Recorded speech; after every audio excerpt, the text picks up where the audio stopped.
Oke, meledak. Dan nggak tahu kemana itu, apapun itu, nggak tahu itu partsnya apa. Dan belum ketemu sampai sekarang. Kemana itu parts? Yes, ketemu. Partsnya adalah nih yang jatuh tadi ke bawah, Oke.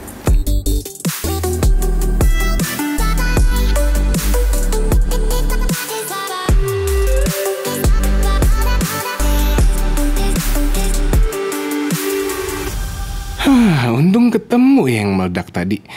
Jadi inilah dalemannya dari kamera periskop, dan kami sepertinya berhasil membuka tanpa merusaknya. Ya, follow Instagram kami @masmobi. Nanti kami update di situ ini masih bisa dipakai atau tidak. Oke, letak sensornya adalah di bagian sini. Lihat warna ungu-ungu itu. Lalu yang tadi terlempar itu adalah salah satu lensanya. Ini adalah lensa telefoto. Ini yang membuat gambar jarak jauh terlihat dekat. Dan lensa ini tidak tinggal diam. Dia berguna juga sebagai autofocus. Digerakkan oleh coil di samping-samping sini, yang menggunakan elektromagnetik yang menggerakkan magnet di samping lensanya ini. Dan yang membuat unik adalah di sini nggak ada railing atau apapun itu. Dia menggunakan bola super kecil ini. Ini seperti berbahan metal. Bola-bola inilah yang membuat lensa telefotonya itu bisa bergerak maju dan mundur. Ya, ini satu bolanya hilang karena tadi meledak itu. Jadi tinggal 3. Lalu dari lensa ini ke lensa kotak ini adalah lensa prisma. Jadi tugas dia adalah membelokkan cahaya. Jadi kalau lihat dari sisi sensornya, apa yang ada di atas ini maka akan terlihat. Ya, seperti konsep dari periskopnya kapal selam. Bukan kapal selam itu. Ya, itu benar. Mungkin di antara Anda ada yang bertanya, kenapa harus dibelokkan?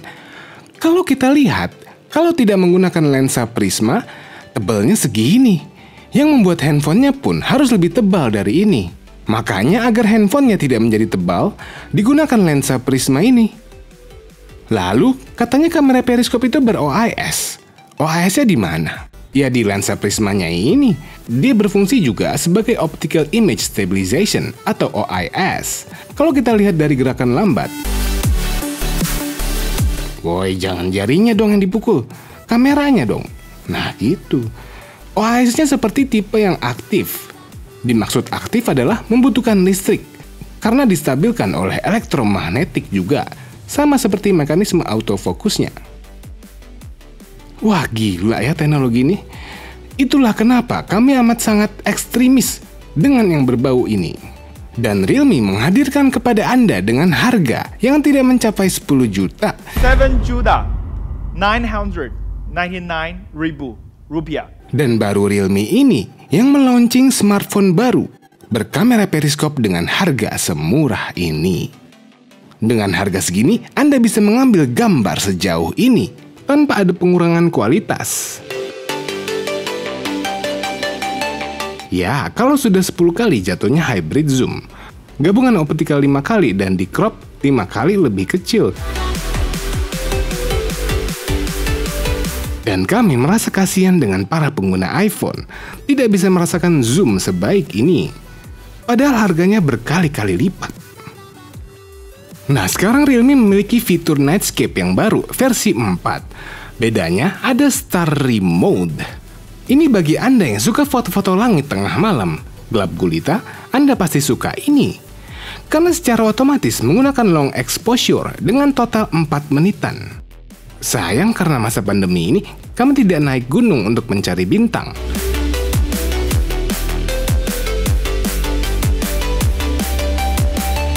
Nah, ini night mode-nya. Ini ada juga tripod mode, yang otomatis mengambil long exposure. Yuk kita lihat perbandingan auto lawan ultra nightscape dan tripod mode.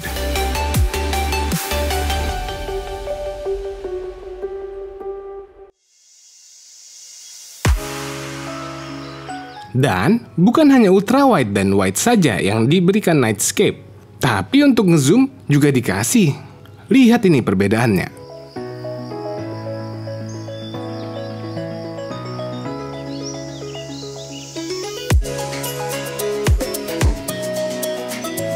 Oh iya, kami juga sempat ambil bulan. Kok muncul lagi nih? Ya, inilah hasilnya.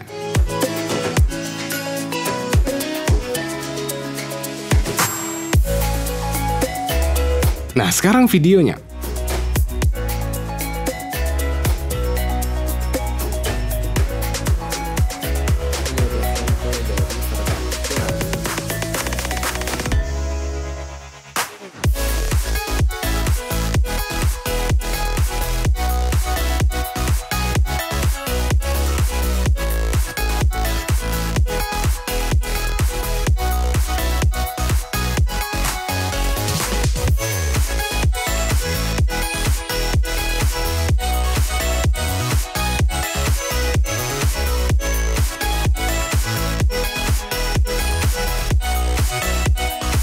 Realme X3 Super Zoom ini bisa merekam hingga 4K 60 frame per second. Ya, inilah aslinya 4K-nya. Karena video ini Full HD, makanya disesuaikan. Dan 4K 60 frame per second ini distabilkan. Mantap bener. Sekarang coba kita lihat kedetailan 4K dibandingkan Full HD.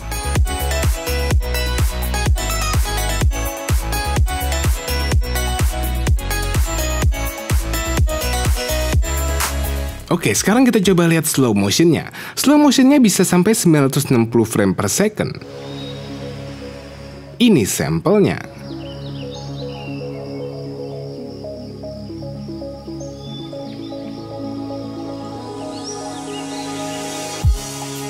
Ya, memang hanya bisa sepersekian detik merekam slow-mo-nya. Kalau 480 frame per second, ini bisa lebih lama.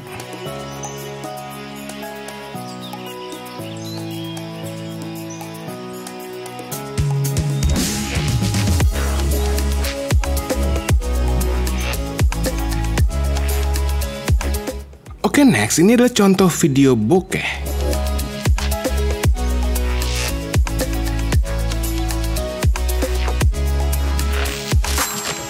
Mantep ya. Oke, sekarang lihat kamera depannya. Tinggal congkel ini, dan keluarlah. Inilah dua buah kameranya. Untuk wide dan ultra wide. Melihat dua buah tonjolan, kami jadi ingat sesuatu. Dan kamera depannya ini nggak ada obatnya, karena sangat jarang sekali smartphone belakangan ini mendapati kamera ultra wide buat kamera depan. Ultra wide kamera depan ini adalah solusi bagi Anda yang suka grup selfie dan tidak harus bawa tongsis kemana-mana. Dan ini high dynamic range-nya atau HDR-nya mantap. Untuk merekam video kamera depan, tidak bisa switching antara kamera ketika lagi merekam. Dan ini sampelnya.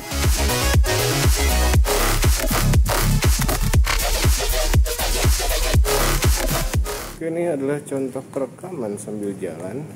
Gimana stabil atau tidak.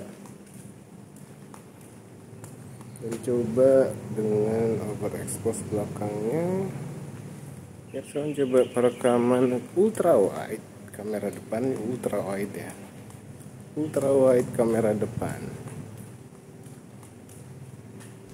Kamera depannya ini bisa mode ultra steady loh.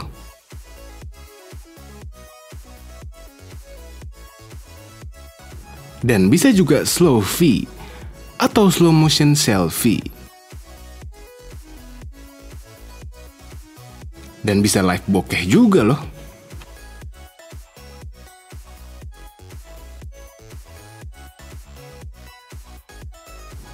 Oke, kita lanjutin lagi. Buka baut motherboardnya yang cuma satu ini dan tarik. Wah, langsung terlihat kotak dengan thermal paste. Sudah pasti disitulah letak liquid coolingnya. Coba kita buka item-item ini. Yes, terlihat warna bahan koper ini. Sudah pasti inilah liquid coolingnya. Menyambung sampai atas sini. Dan terhubung ke chipsetnya. Jadi aman ya. Realme ini benar-benar kami menyebutnya over-engineered karena memberikan proteksi dari air dan debu agar device-nya awet untuk dipakai lama, walaupun tidak mempunyai rating IP-IP-an itu. Ini sih salah satu yang kami suka dari Realme. Selain itu, lihat PCB-nya. Komponennya diproteksi. Dan BTB-BTB-nya ini juga diproteksi dengan karet warna biru ini. Pokoknya secara hardware, mantap. Oke, overall, Realme ini tepat sekali dengan menghadirkan kamera periskop yang bisa lossless zoom 5 kali. Apalagi bagi Anda yang suka foto-foto burung Anda sendiri, atau suka foto burung orang, atau lalat. Intinya sesuatu yang Anda tidak bisa lihat dengan detail melalui mata Anda sendiri. Tapi kekurangannya menurut kami, ya seperti kami bilang tadi, masih berlayar IPS dan tidak ada headphone jack. Sepertinya Realme sudah mulai mengikuti smartphone lain. Selebihnya, dengan ada Realme UI yang baru ini, yang kami bilang sangat baik apabila dibandingkan dengan UI sebelumnya. Karena dengan harga di bawah flagship, mendapatkan chipset setara flagship, kamera periskop, kamera ultrawide depan dan belakang, pixel binning 64 megapiksel, ngecharge yang cepat, layar 120 Hz, dan yang paling penting, NFC.